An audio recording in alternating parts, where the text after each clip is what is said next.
Being a single mother of two, I had a lot to do at home.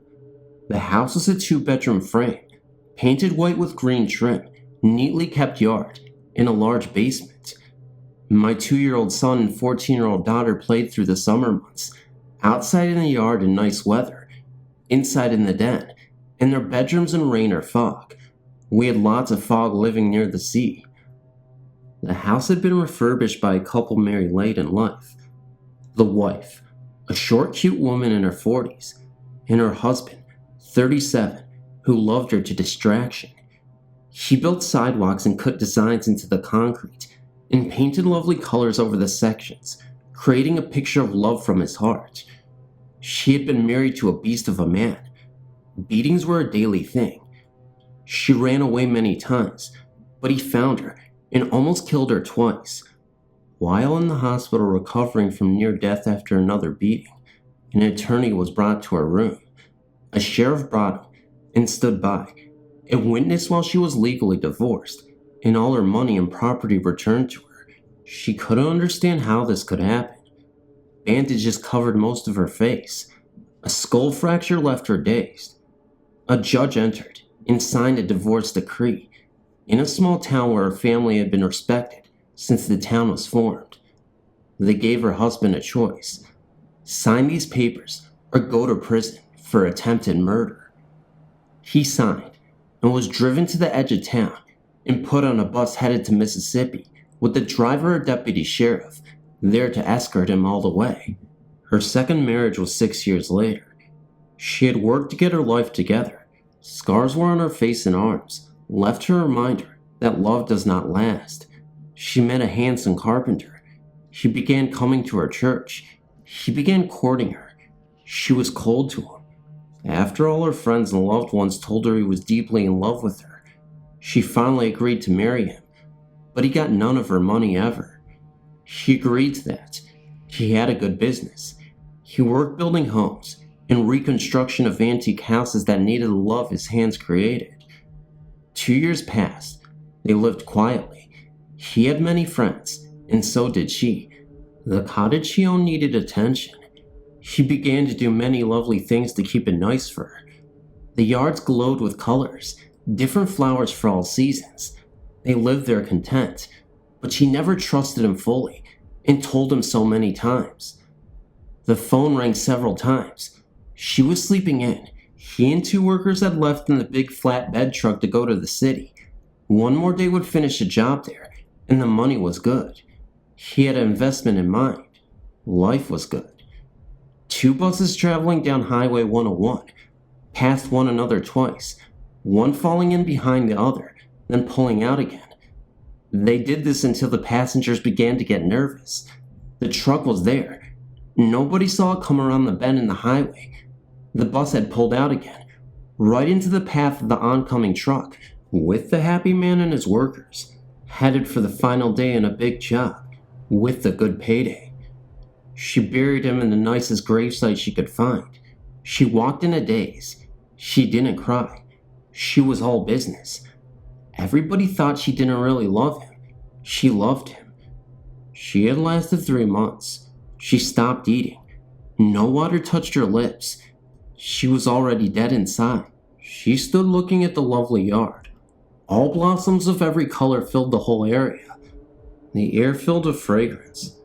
As she stood there looking at a fountain he had made, goldfish in the water, and lights built into the edge of the ledge he had put there for her to sit and watch the fish as they flashed gold against the dancing light, and it touched the ripples of the water. She had loved it, but never told him.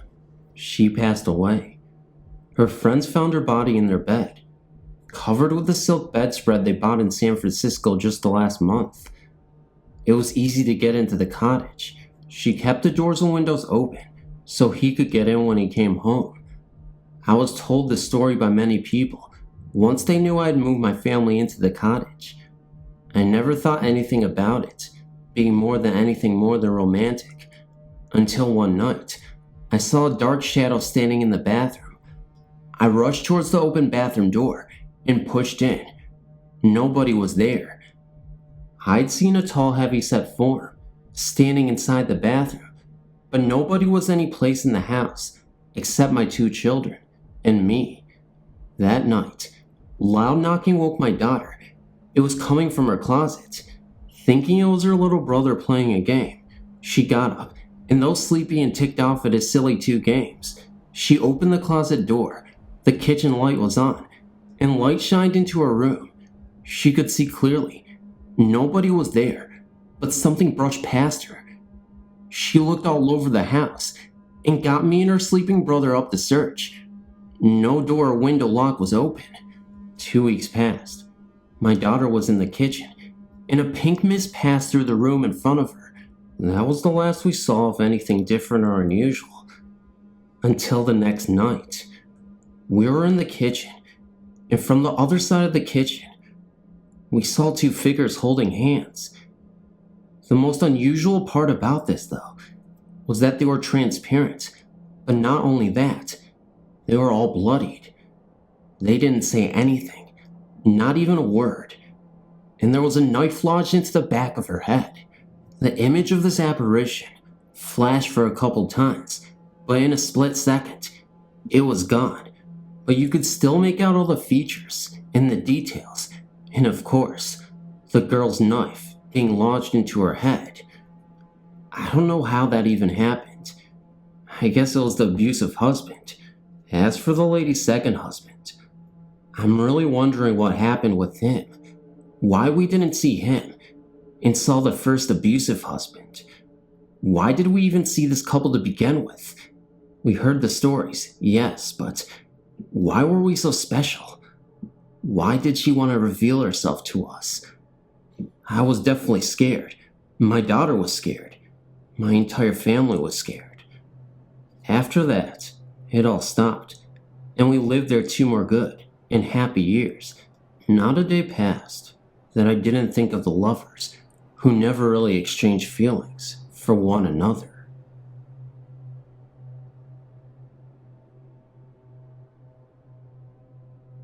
I've been reading all these stories and would like to share the experiences that I've encountered over the last few years. My name is Greg, and my wife and I bought a house in the borough of Forest Hills, a small town just east of Pittsburgh. We have been in the house since the spring of 1998. The house is approximately 80 years old, as are the rest of the houses in the neighborhood. They were built by the Westinghouse Corporation for their employees between 1919 and 1923.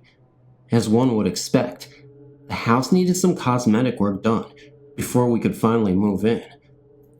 My wife Carla and I spent most of the month of June 1998 refurbishing hardwood floors, tearing down old paneling, painting, putting in bathroom fixtures, and all that goes into refurbishing older homes. I know very little of the history of the former occupants. Anyway, shortly after we finished and moved in, odd things began to happen. The house has ceiling fans in just about every room. During that summer we would go to work, knowing we turned all the fans off, and come home to find one or more of the fans on. This happened on several different occasions. My wife is a stickler for turning them off because of the fear of fire and the electric bill. That kind of freaked us out at first. Passing this off as our forgetfulness, we didn't think much of it. Then, I guess the next incident happened in the fall of '99. My wife was already in bed asleep. I usually go to bed later than she did, and she has a habit of falling asleep with the TV on. As I was getting into bed, I hit the remote turning off Jay Leno, when, all of a sudden, on or in the wall behind the bed, came 3 loud and deliberate bangs on the wall. They were very loud. Bang, bang, bang, just as the TV went off. It rattled the picture hanging on that very wall. I remember this distinctly. I got up and searched the entire house, basement, and even outside. Nothing. My wife slept through the entire thing. I told her the story, and I think she believes it. I couldn't believe she slept through it. The floors downstairs are very creaky, as you would expect in old homes. They are particularly loud when going into the living room from the dining room, loud enough that you could hear them throughout the house. Since the banging incident, we have both heard independently and together, what seems to sound like a person walking between the rooms. This always happens at about 3:30 a.m. to 4:30 a.m., and just at this time. My wife woke me up the first time she heard this, thinking someone had gotten in, but upon investigation, there wasn't anyone there. As a matter of fact, I woke up to the noise 2 nights ago, at 3:30 a.m. Well, I'll try to wrap this one up. I know I heard my name called when I was showering one day. I answered, thinking it was my wife, but she said she never said anything and was downstairs in the kitchen. I've also thought that late at night, while on the computer, I've seen the typical shadows darting just out of the corner of my eye, and the feeling that something or somebody else is in the room. I've also heard what I keep thinking is footfalls on the upstairs hallway carpeting, the sounds of shoes scuffling the carpet. Maybe it's me, or the old house is settling, or both. I just don't know.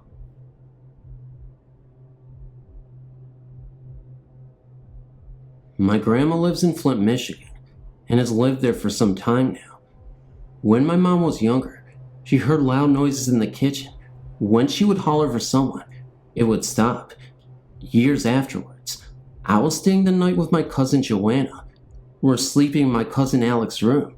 He was in our grandma's. I couldn't sleep and couldn't get my eyes off the bedroom door. I saw a person about the same size as my grandma come from the kitchen and look in the room. Well, my grandma had never left the room, or I would have heard her. But anyways, I said grandma, and whoever it was looked straight at me, but had no face. Then it disappeared. Maybe a week after, me and my mom was over for a visit. I was outside, and the only ones in my house was my mom and Aunt Michelle. My mom went to the basement to put clothes in the washer, and my Aunt Michelle was going to fix something to eat, and she had left the fridge door open. Something walked past Michelle and shut the fridge door. She thought it was my mom, but it was a ghost. My mom was still in the basement at the time. Michelle said the ghost had gray hair, just like the one I saw. It was really freaky. They still live there, but since Michelle's seen the ghost, nothing has come up.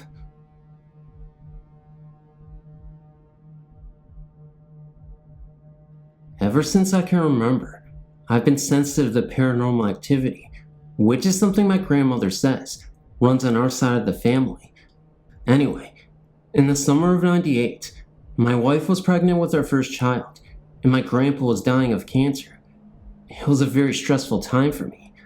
I was always really close to my grandpa, mostly because he gave me my first guitar and taught me how to play it.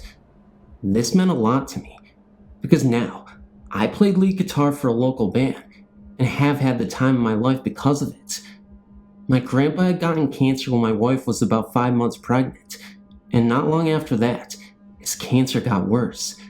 He was put in the VA hospital about a week before my wife gave birth, and the only thing I wanted, after finding out the baby was alright, was for my grandpa to get to see her.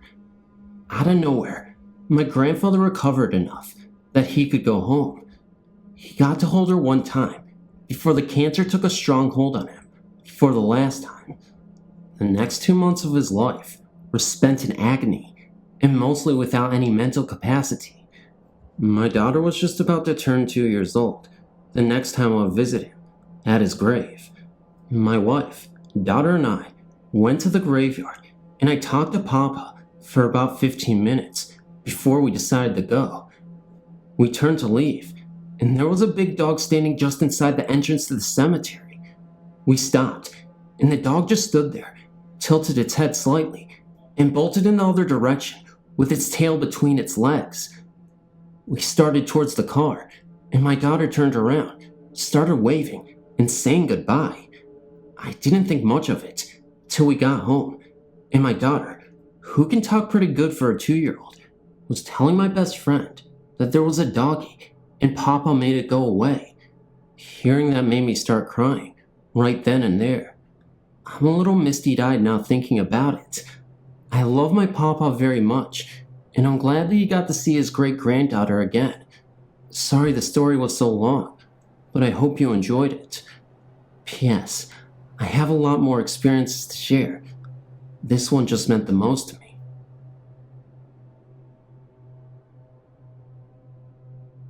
In 1977, or thereabouts, I moved to Kerrville, Texas, to be near my eldest daughter.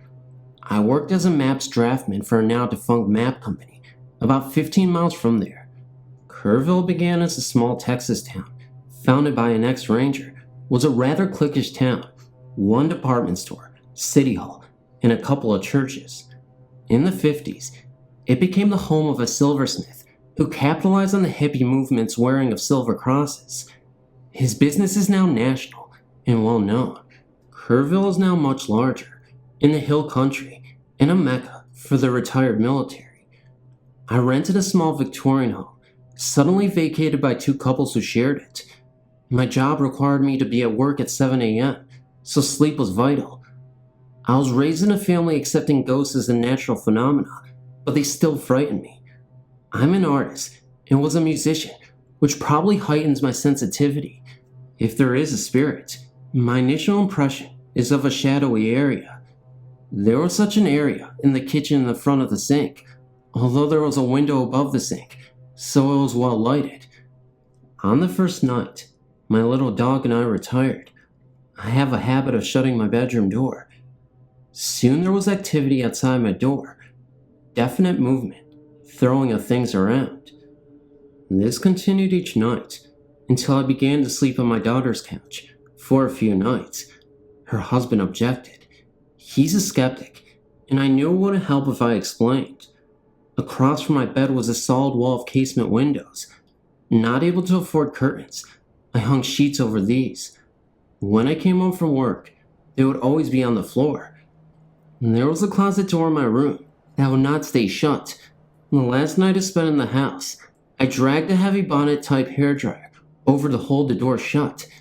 The door creaked open in front of my eyes as I sat shaking in my room. Not as soon as I closed it, but hours later in the middle of the night. I began sleeping in the car with my dog in the driveway and trying to find another house.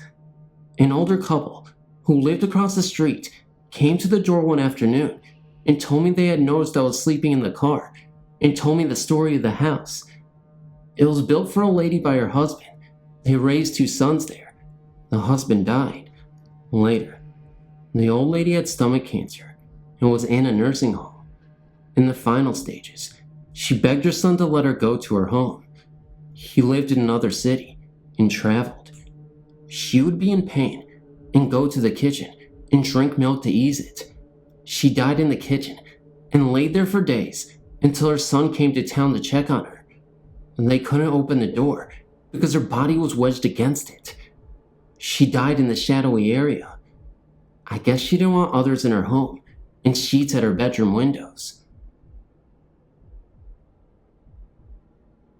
My ex-boyfriend lived in a very old part of town, in a house that was built in the 1800s.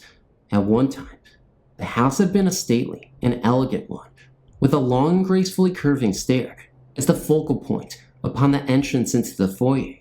Through time, and with the coming of rough economic periods, the home grew into disrepair and was eventually sectioned off into a two-family home. One side housed a family of bikers, whose moonshine sent many of folk into orbit.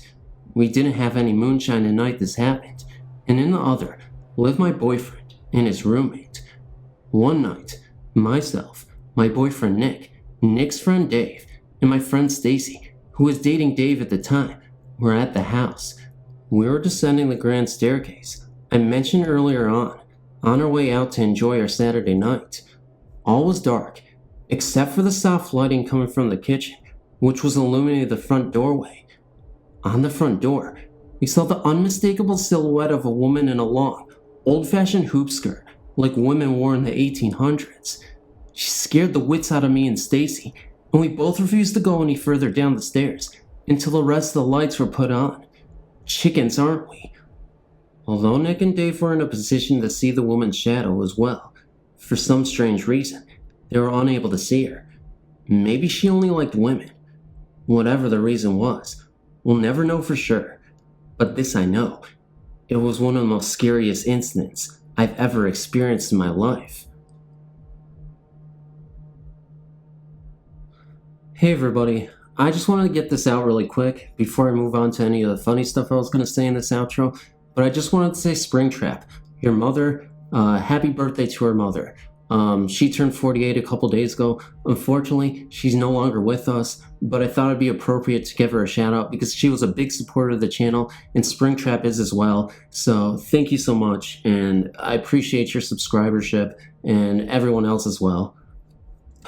It took me at least 4 or 5 edits just to make sure I said that right and I didn't mess up. And I didn't want to act silly because obviously that's something really important that you don't want to make light of, you know. But anyway, guys, now to the funny stuff.